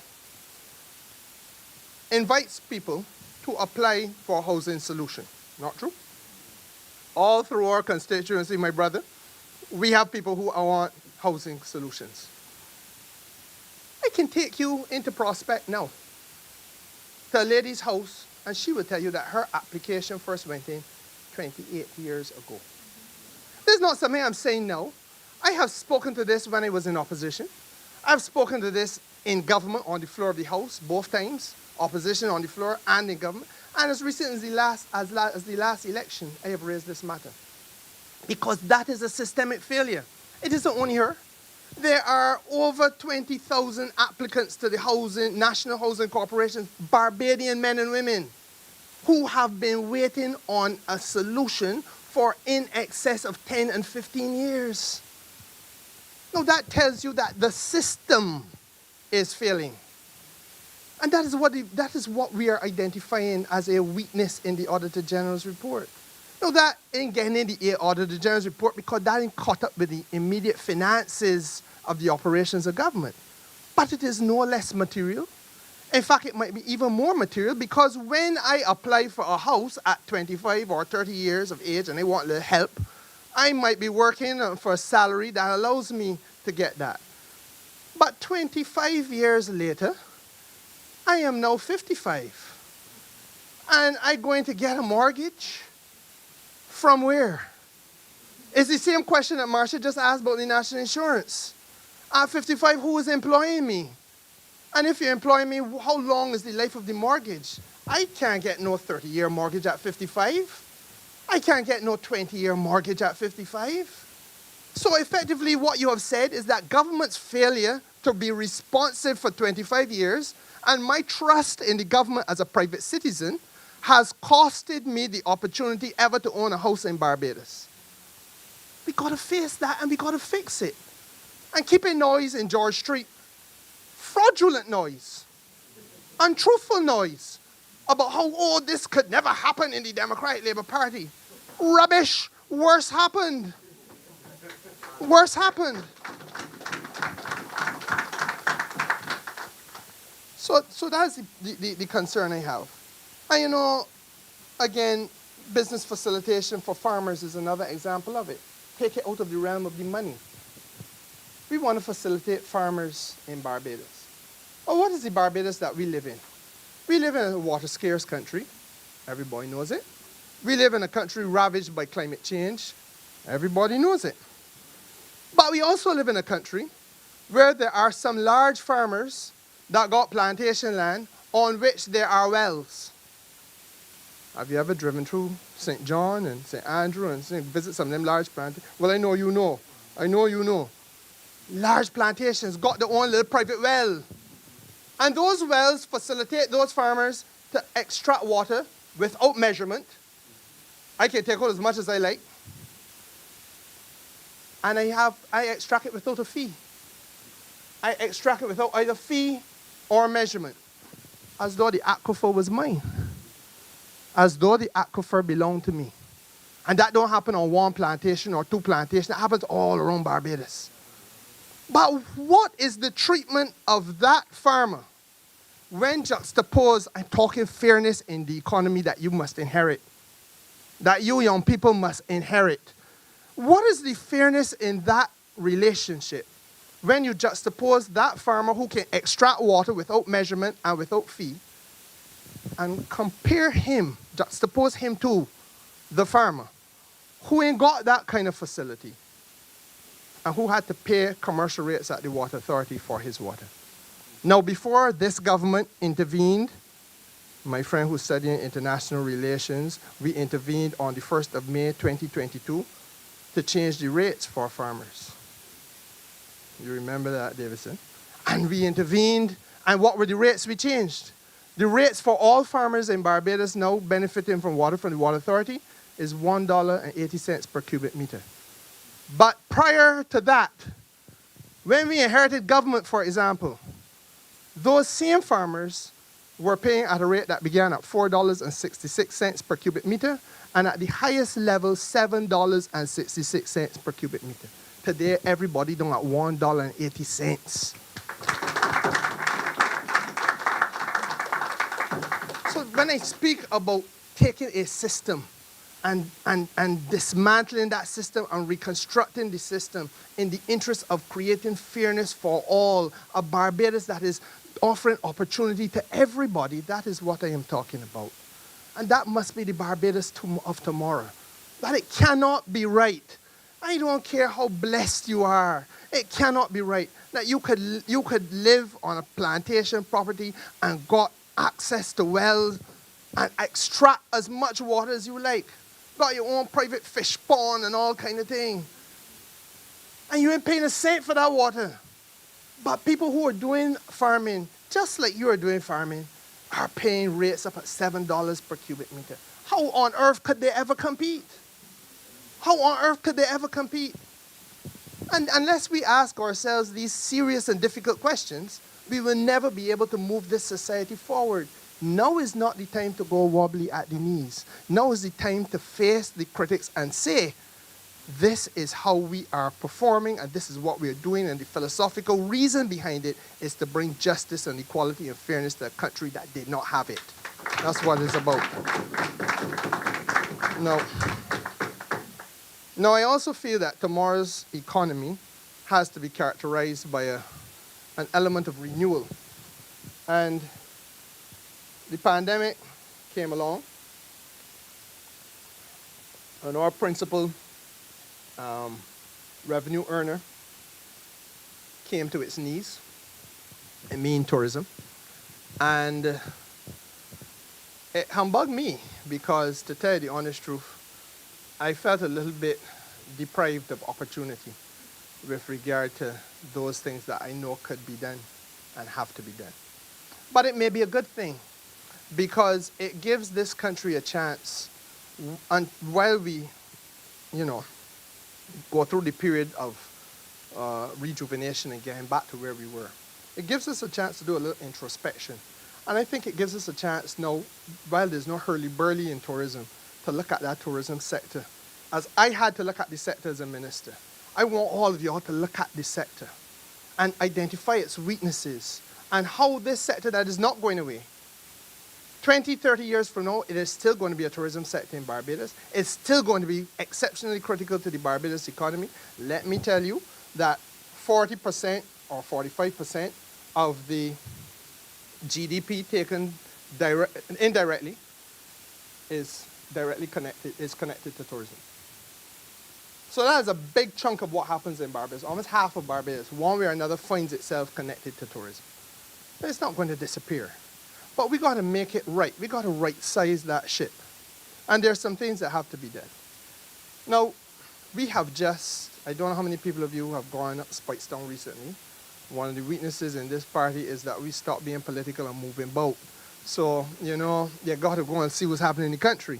But if you're going to Spikestown, you're going to see a spanking new jetty. And that jetty will now be used by smaller cruise ships for the purposes of arriving or bringing passengers to Barbados, but letting them arrive at the north of the island, starting from the winter season of 2022. When we became government, that jetty was a rotten piece of metal and stone that really was an eyesore and a disgrace. It is now going to be able to have commercial value for the north of the island. It is the avenue through which there will be rejuvenation of tourism opportunity, because all of those people who are seriously interested in the rail tourism of Barbados now. I am not talking just about the hotel. I'm talking about those people who understand that there are hidden gems all across this country. People like my friend Ronnie here, who would organize tours and allow visitors to penetrate the heart of communities in Barbados, where they are seeing up close and personal community life and village life and participating in it. People feel it can only be done at Oyster, you know. But it is being done all around Barbados in a microcosm. But we must lift all of that so that the north of the island now will be a point of entry, carrying with us a rejuvenation of Spikestown and also Old Town, and bringing commercial activity to those two locations. But what's the conversation I want to have with you all? I want to have a conversation with you that you're not going to hear this weekend or any other weekend over in George Street. I want to have a conversation with you about how does the local community fit into this tourism effort? Because there is a practice, especially with cruise. We bring in 900,000 people. At the end of 2019, 2020, when did the pandemic hit cut in? 2019, let's use the 2019 figure. We would have had 960,000 cruise passengers coming to Barbados. Way more than the population of this country. Now, the unfortunate habit is this, that many of these visitors are encouraged to find themselves in a beach chair on a beach in Bridgetown. And you can find on one beach in Bridgetown 1,000 people in a day. Now that may be a good business model for the person who renting out the beach chairs. But what does it do about the locals who are using that beach? What does it say to the environment of the Carlisle Bay, for example? Because when those 1,000 or 1,500 people are there on the beach chairs, they can go in the water with their suntan lotion and so on. And to the extent that coral reefs are affected, nobody really bats an eyelid. To the extent that you're going to have boats coming in to provide some marine services, where it might be jet skiing or whatever else will be coming in, to the extent that we have that taking place in the Carlisle Bay, and that too has its impact on marine life and on the reefs, nobody really bats an eyelid. So there are environmental issues. There's overcrowding issues. And the fact of the matter is that there's a displacement of the Barbadian local. Now, in other parts of the world, this has been the subject of some serious analysis and study.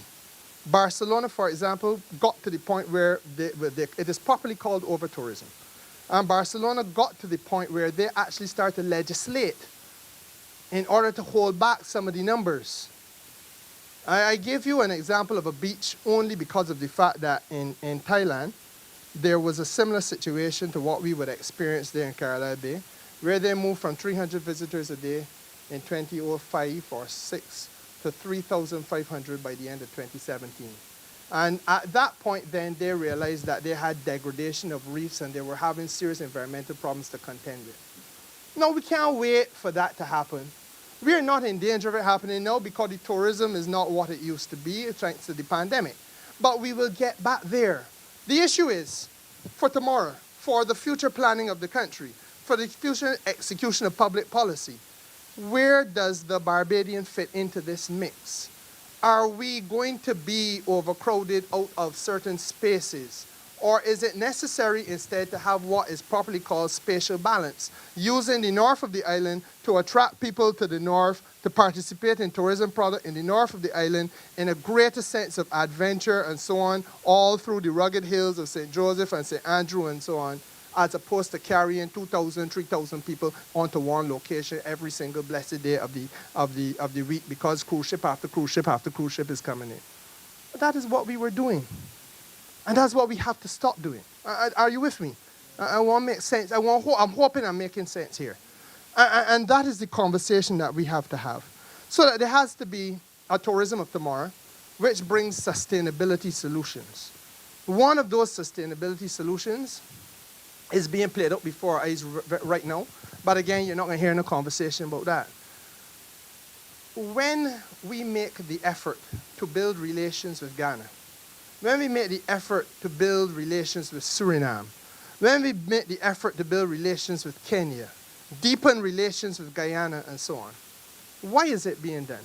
One of the obvious benefits that we have is that we remove Barbados' tourism product from simply being a warm weather getaway, where people will leave the cold by the thousand beginning November and be coming down here for a little sunshine right up until May or April. But our tourism product got to be more than that. Ronnie Carrington will tell you that there's a thing called genealogical tourism. There's a thing called heritage tourism. People are traveling, and people that look like us are traveling to learn more about each other. The Africans are not coming here to get away from the cold. The Africans will be coming here because they want to learn more about the heritage of the country. The Surinamese are not coming here to get away from the cold. The Surinamese are coming here to learn more about the heritage of the country. The genealogical connection between ourselves and Panama has nothing to do with cold weather. It has to do with the fact that thousands of Barbadians went over there and worked hard, married Panamanian women, got children, etc., etc. And that is the new model that has to be looked at. And equally, above and beyond extending the source markets, as I said to you, must be a deepening of the community tourism projects and developing them even more. So that in a real sense, the point that I want to make to you is that there has to be a renewal even of our principal revenue earning industry. But even as we do that, we have to be recognizing that the future of the economy has to be characterized by new theaters of activity. I was not only the tourism minister, I was also international transport minister. And we have a civil aviation industry that obviously feeds, not fed, that feeds the tourism product. It feeds the international business product. But civil aviation has to be more than just a plane coming in, landing, getting refueled, and leaving. There must be a Barbados of tomorrow in which we recognize that the biggest airport in the Eastern Caribbean, the busiest airport in the Eastern Caribbean is ours. But what is that airport doing? How is it driving revenue for you all? How is it going to find revenue for your families in the future? We are not licensing personnel. We are not licensing cabin crew. We are not licensing inspectors, either for ourselves or for the Eastern Caribbean, but we know that all of them people need to have licenses. And we have the skill sets here to do it. Equally, we are not certifying the airworthiness of aircraft, but we know that there are regional aircraft flying.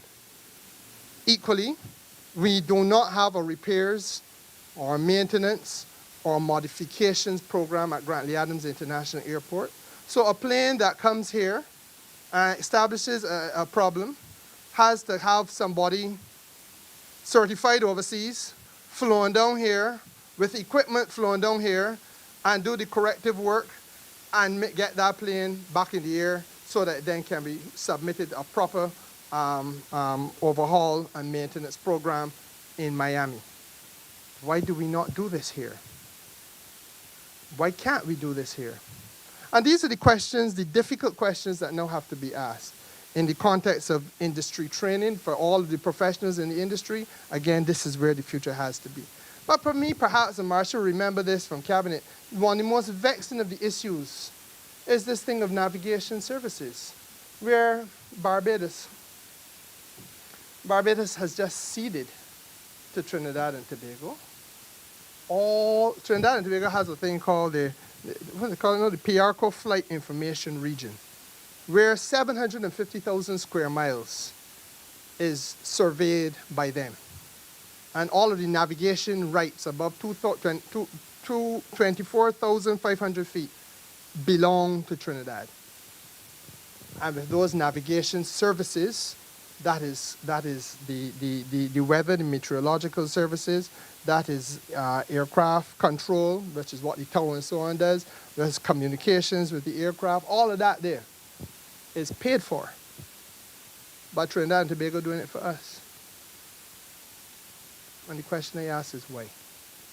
Reason why? Because we have not put ourselves in a position where our airport is graded at a federal level, Category 1, and where we have an authority independent of the airport itself to administer all of these other things that an aerodrome can do.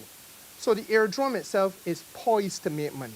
This administration now, by September, when Parliament reopens, will be bringing a civil aviation piece of legislation so as to, for the first time ever, be able to unlock the earning potential, the productive capacity of Grantley Adams Airport, above and beyond just being a place where a plane will land and you're going to pay a little departure tax to get from it.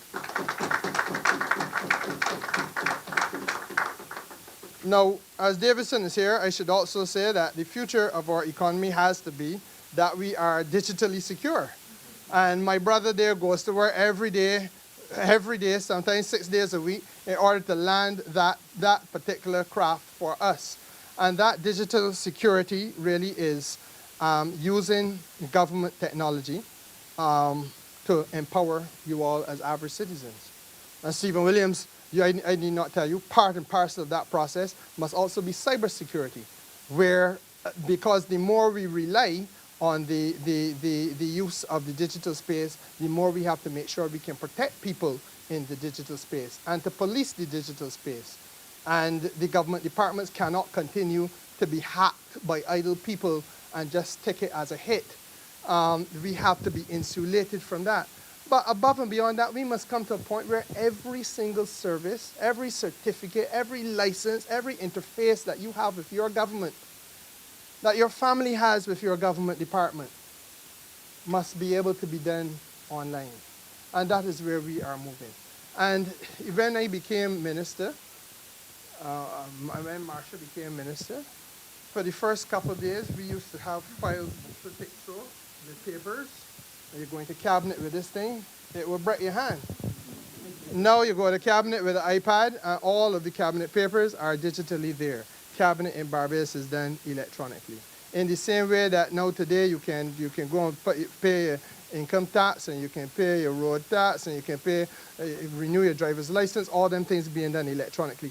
But it must go on. And I'm happy to say to you, if I could find it quickly, I will actually share with you the site so that you too can log on, that you will recall that in March of this year, the Prime Minister announced a right that she wanted to have for renewable energy in this country, that homeowners must have access to renewable energy on their roofs almost automatically.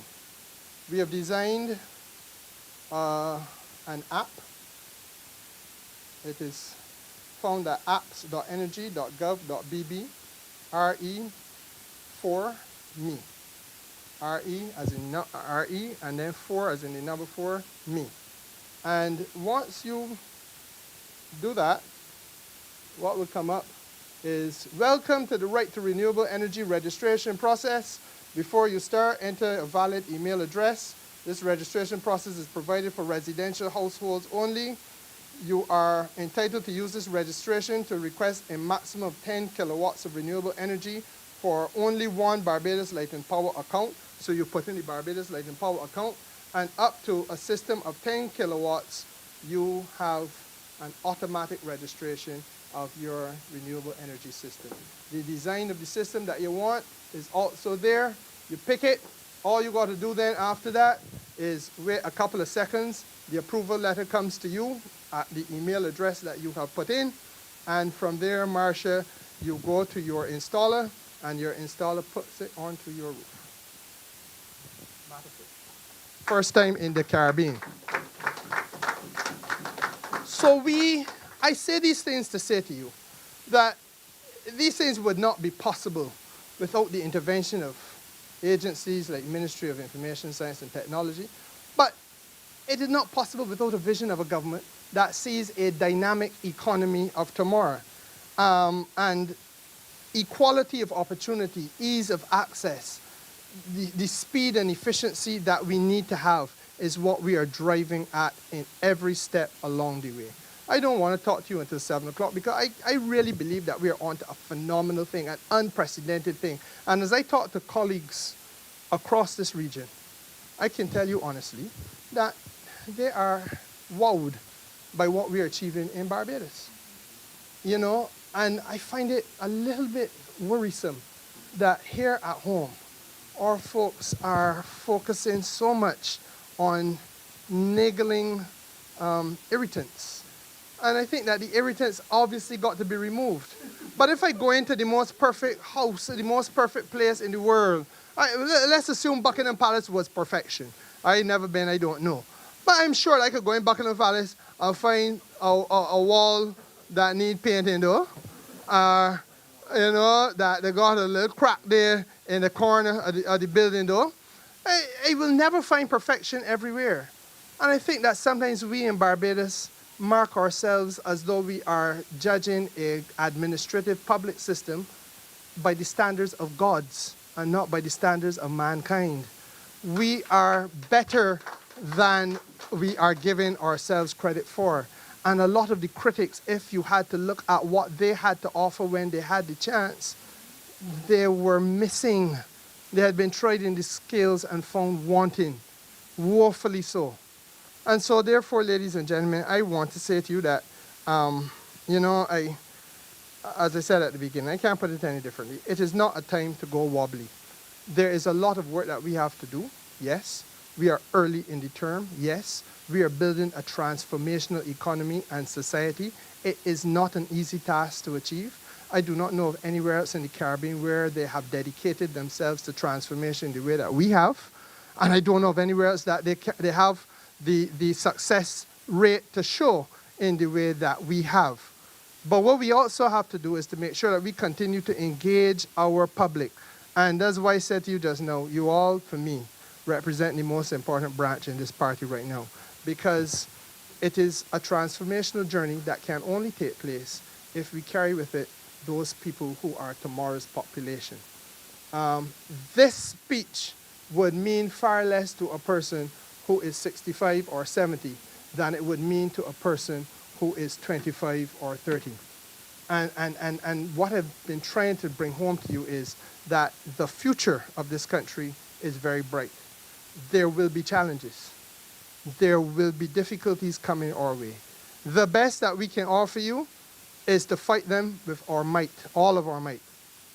We can't ever promise you that you ain't gonna got the challenges and the difficulties. But I believe that we can overcome them. But we will not be successful in this journey if we allow ourselves to be distracted by noisemakers who have offered nothing of substance.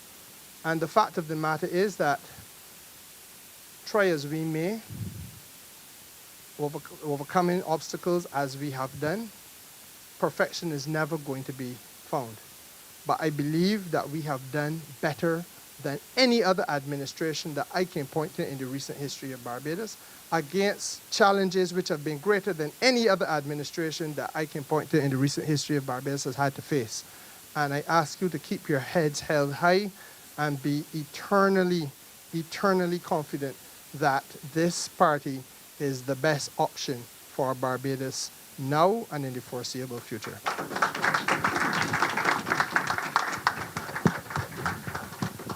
Thank you so much, Comrade Kerry. Any questions from the floor? Go ahead. Good evening, Comrade. Good evening, Senior Minister,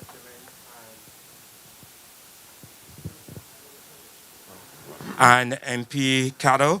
I have a couple of questions. I'm going to start with the shortest one first, and it might have come through one of your colleagues and your assistant this week, but I will do it for the benefit of the room and the wider public. There were some concerns raised through some colleagues, of mine, and that's those who live in the apartment complexes, which may be registered to companies, will not qualify for the break in the electricity bills because it'll be registered as businesses. Whereas then the tenants pay the bill directly as it's not included in the rent. So what provisions can we do to have those people address those concerns, maybe in an individual or a collective manner, and what is the process that you may expect that to take? I've heard of this concern. It would seem to me that the challenge is that it may well be that there may have to be a special dispensation created. Let me start there. But I have my doubts as to how easy it is going to be. I want to be absolutely honest with you. Because the the place that you're living in is registered as though it is owned by a company. It is a difficult thing then to say, well, it is not a company after all, it is privately owned property. Because it's only become privately owned property because you want to access a benefit. And the difficulty then becomes, how do you police this? And I don't want to give false hope, but I can foresee that it is going to be a tough sell, first of all, with the Ministry of Finance, and secondly, with the Light and Power. All right. The second one, either you or MP Cato can answer this. In the discussion we had this week in the AWS group chat, different suggestions came up.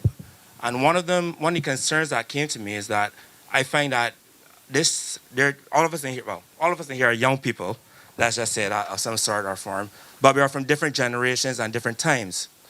It seems to us that, and to me at least, that there seems to be a social disconnection between the reality of the younger cohort versus, say, an older cohort of persons.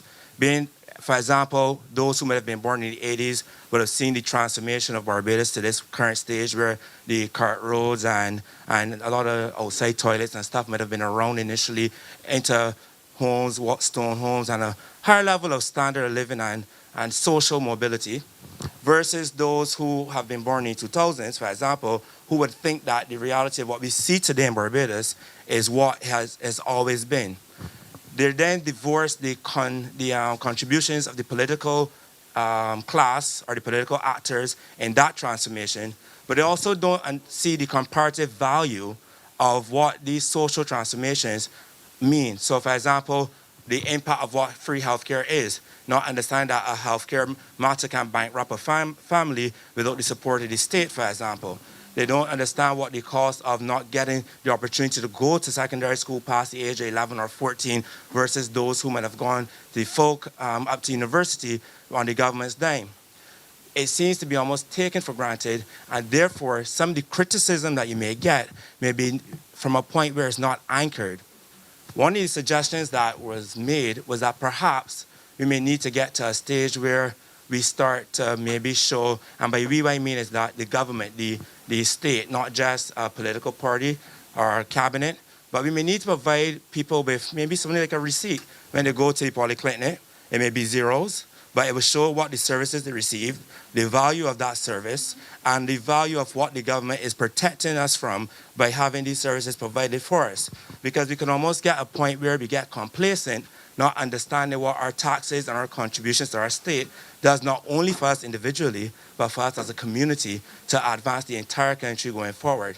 Is there something not as maybe basic as a receipt that we can look at so that we can start showing people what the value of your state offers to you? Not a political party, but what your state, what your country does for you. So then that we don't just take these things for granted when we stand and start to point and criticize. Because it's okay to say we should have less taxes, or we want the gas tax removed, or the environmental levies, or the different things. But I think we need to show people a different level of transparency in this current generation as to what their real contribution is to the state. I don't know what your thoughts on that would be. I agree with you 100%. I agree with you 100%. On Thursday at Cabinet, it was discussed, and in fact, a directive was given by the Prime Minister that it be done.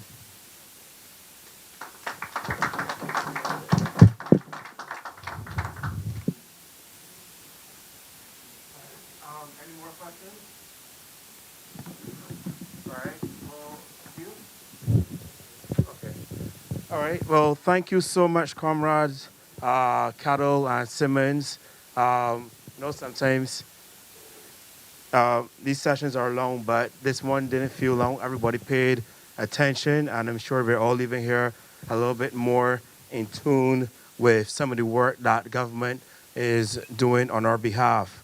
I think it's important for us to note that the words that they use, Comrade Cattle used the word of service and in service of you a lot. I think sometimes people don't recognize that that is the work that you do. And then you heard Comrade Simmons saying a lot that he is in your government, in our government, and the government and what your government does for you. And not necessarily creating the divorce of saying the government and you, but understanding that quite clearly that the government is all of us. And the greater point is that, as he would have mentioned in his speech, that sometimes we are quick to criticize and quick to blame, but we don't ask ourselves the other question: what are we doing to help advance? What are we doing to help move forward? What are we doing our part? Am I going to complain about what the political class is doing, or I'm going to worry about maybe what my sick leave is doing to disenfranchise me and my fellow citizens? Now, no, just being the additional questions that we have to ask ourselves. So exactly, holding ourselves accountable as part of understanding that when you speak of government, it's just not who you see on television, but we all constitute that that base of people that gives voice to the system. So we want to thank them for being here. We thank them for the contributions they've made. And as we would have mentioned beforehand, that we would encourage each and every one of you to arm yourself with the information when it's presented to you. We mentioned from the PRO level that Antoine and the others in PRO committee are making interventions to be able to help arm you better with the information and the facts so that you're more comfortable when engaging people in the Twitterverse or wherever else, in advancing the work of the party. Antoine had one or two. Yeah. So at this point, we want to thank those online for being with us over the course of the presentations from our MPs and minister. And we just want to thank them and wish them to log in again to our next broadcast, and wish them well and a blessed weekend.